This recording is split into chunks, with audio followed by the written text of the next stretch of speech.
It's been 2 years since huge amounts of opioid settlement money started flowing into states across the country to help fight the opioid epidemic. But in some, millions are still sitting untouched despite desperate need in their communities.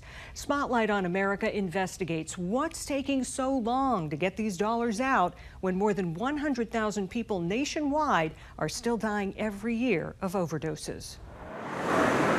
This is kind of the heart of the house. John Dower is executive director of West Virginia Sober Living Solutions and also a recovering user himself. These are individuals that were at one point in a recovery home and experienced an overdose death. He says these pictures on the mantle of his group home are a painful but important reminder that recovery is often a lifelong struggle. To lose somebody that went through the same thing you went through and you didn't die, and they did. Wow. It's hard. And here in the Mountain State, it's been harder than anywhere else in the nation. West Virginia is a small state, but it's felt the biggest impact from the opioid epidemic. It has the highest overdose rate in the country, 3 times the national average. Every day we're losing people in this state. We can't keep doing what we're doing, right? Jonathan Board is the new executive director of the West Virginia First Foundation, a private nonprofit created by the state to distribute the bulk of its settlement money to fight the opioid epidemic.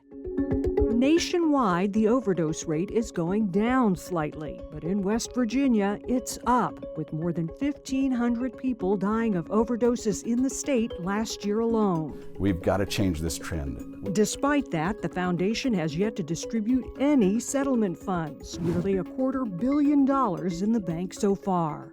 Given the gravity of the crisis here in West Virginia, should the board have moved faster? Should the state have moved faster to get this money into the community? I think everyone wants to move faster. We're trying to balance speed with success. West Virginia is not alone in having a slow rollout of funds. Besides this state, Ohio, Missouri, Oklahoma, Montana, and Hawaii are also among the slowest moving states to get money out to communities. How serious are we about keeping people alive? Alexis Plus lost her son to an opioid overdose and is now executive director of the nationwide advocacy group Truth Farm. She says time is being wasted while people are dying. There isn't a single state that can have an excuse for not moving quickly on this epidemic. We want to make sure we get money in the hands of doers today. Board says the state wanted this to be a community-driven process, so they held elections for board members, which took time. And then the previous director resigned. Now, 3 months on the job, he says he's stepping up the pace to get dollars out the door. Is the process set yet? Are you still working on it? So we're still working on process. We want to make sure that we do that in a very judicious way, and there's that fine balance.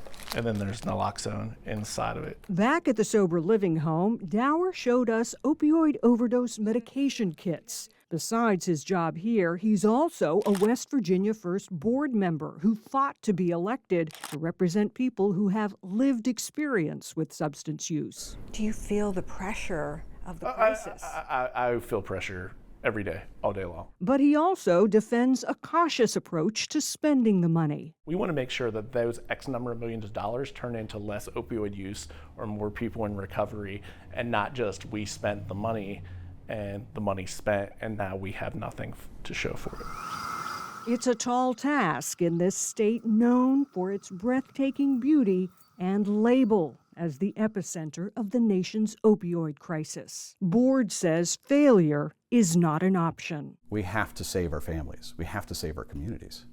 Shortly after our interview, West Virginia First approved an expedited one-time grant process to get money out quicker.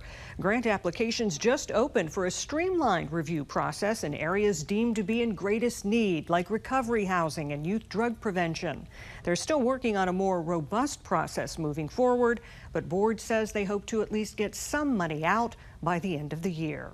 For Spotlight on America, I'm Angie Moreschi.